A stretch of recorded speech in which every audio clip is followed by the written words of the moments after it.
दान देते समय कंजूसी नहीं करनी चाहिए, इस पुण्य कर्म का कई गुना फल मिलता है।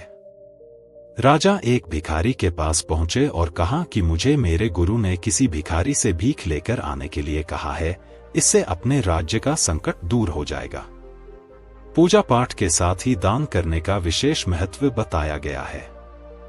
मान्यता है कि दिए दान का कई गुना फल मिलता है। इस संबंध में एक लोक कथा प्रचलित है, जानिए ये कथा। प्रचलित कथा के अनुसार पुराने समय में एक अपने रथ से अपने राज्य में भ्रमण कर रहा था। तभी रास्ते में वह एक भिखारी आकर रुका।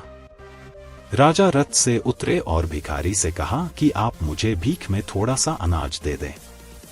मेरे गुरु ने कहा कि आज मुझे किसी भिखारी से भीख लेनी है, वरना हमारे राज्य पर संकट आ जाएगा। इस उपाय में मेरी मदद करें, कृपया मैं भीख दें। राजा से ये बातें सुनकर भिखारी हैरान था। राजा को वह मना भी नहीं कर सकता था। उसने अपनी झोली में हाथ डाला, मुट्ठी में अनाज लिया और सोचने लगा कि इतना अनाज राजा को दे दूंगा तो मैं क्या करूंगा, ये अनाज तो मेरा है, मुझे राजा को ज्यादा अनाज नहीं देना चाहिए। उसने मुट्ठी में से कुछ अनाज झोली में ही छोड़ दिया और थोड़ा सा राजा को दे दिया। राजा ने अनाज लिया और अपने मंत्री को दे दिया।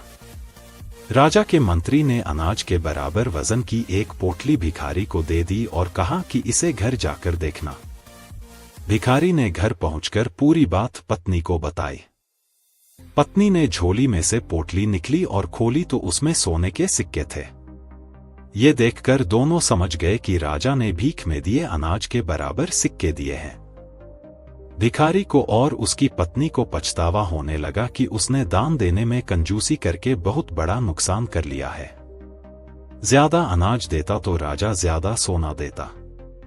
इससे उनके पूरे जीवन में गरीबी दूर हो सकती थी। इस प्रसंग की सीख यही है कि हमें कभी दान देते समय कंजूसी नहीं करनी चाहिए। इस पुण्य कर्म का कई गुना फल मिलता है। जरूरतमंद लोगों की अपने सामर्थ्य के अनुसार मदद जरूर करनी चाहिए।